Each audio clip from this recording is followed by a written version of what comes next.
याद कीजिए वो दिन जब मनीष कश्यप के ऊपर एनएसए लगा गया था। याद कीजिए वो दिन जब मनीष कश्यप को जेल भेजने की तैयारी की जा रही थी। तब जब लगातार मनीष कश्यप के ऊपर हमले हो रहे थे, एफआईआर के द्वारा उनके ऊपर मुकदमे लादे जा रहे थे, उनके घर की कुर्की की जा रही थी, तो मनीष कश्यप ने कहा था कि तेजस्वी यादव जी गिरफ्तार कीजिए, जेल भिजवाइए। जेल से आने के बाद 180 दिन के अंदर अगर आपकी सरकार न गिरवा दिया तो कहिएगा। बिहार में अभी जो राजनीति चल रही है उस राजनीति को लेकर आप क्या कहेंगे? सरकार गिरने वाली है और फिर बनने वाली है।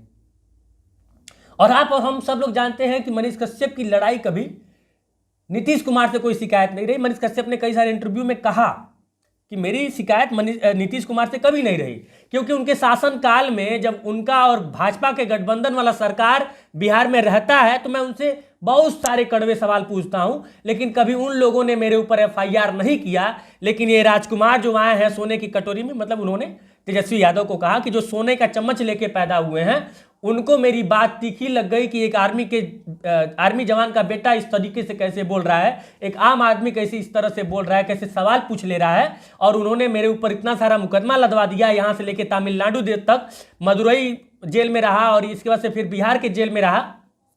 ये सारी बातें मनीष कश्यप कहते हैं, सोशल मीडिया पर ये सारी चीज़ें वायरल होती हैं। मनीष कश्यप ने कहा था कि 9 महीने मतलब कि 6 महीना होता है 180 दिन, 6 तरीक 18, 180 दिन के अंदर अंदर आपका सरकार गिरवा दूंगा या फिर गिर जाएगा।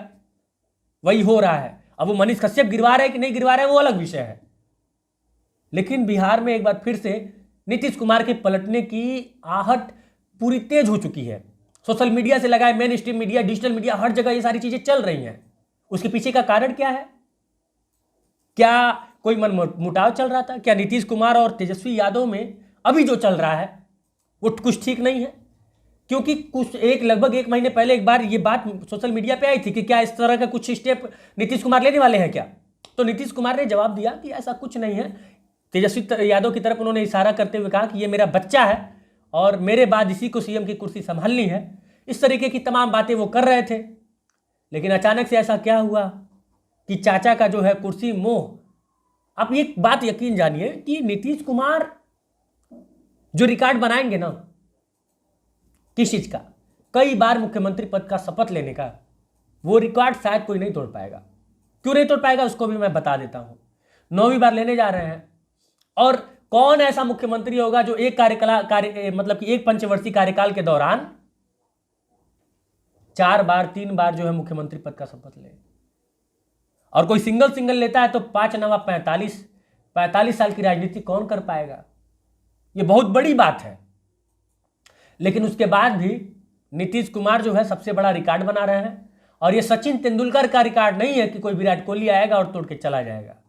ये नीतीश कुमार का रिकॉर्ड है भैया, बिहार वाला। और इस रिकॉर्ड को तोड़ पाना मुझे लगता है कि असंभव है।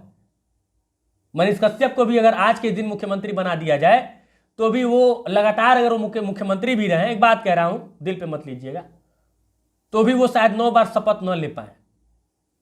लेकिन नीतीश कुमार ले लिए। कैसे ले लिए?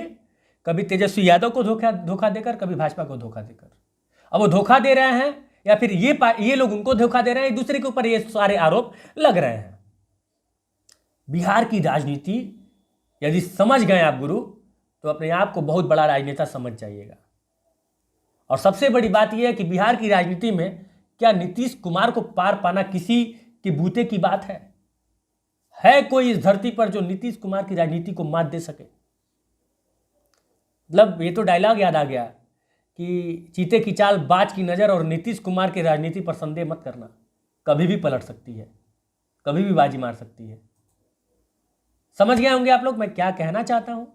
और आप लोग यह भी समझ गए होंगे कि नीतीश कुमार जो है 9वीं बार शपथ ले सकते हैं। और अगर ये इतना समझ गए तो आप यह भी समझ जाइए कि सुशील मोदी जो है डिप्टी सीएम बनेंगे, अगर ऐसा होता है तो।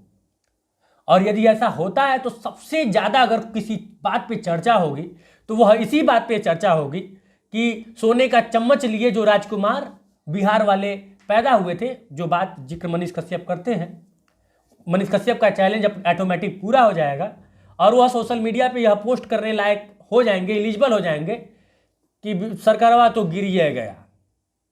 इस बारे में आप क्या सोचते हैं, आपकी क्या राय है, हमें कमेंट बॉक्स में कमेंट करके बताइए। और बताइएगा कि क्या नीतीश कुमार की राजनीति को वाकई में कोई पार पाने वाला नहीं है। बिहार है भैया, यहाँ पे सब कुछ समझो है। बिहार है भैया, और यहाँ पे कुछ भी हो सकता है। जी हो बिहार के लाला, जी हाँ तू 1000 साला। जय हिंद।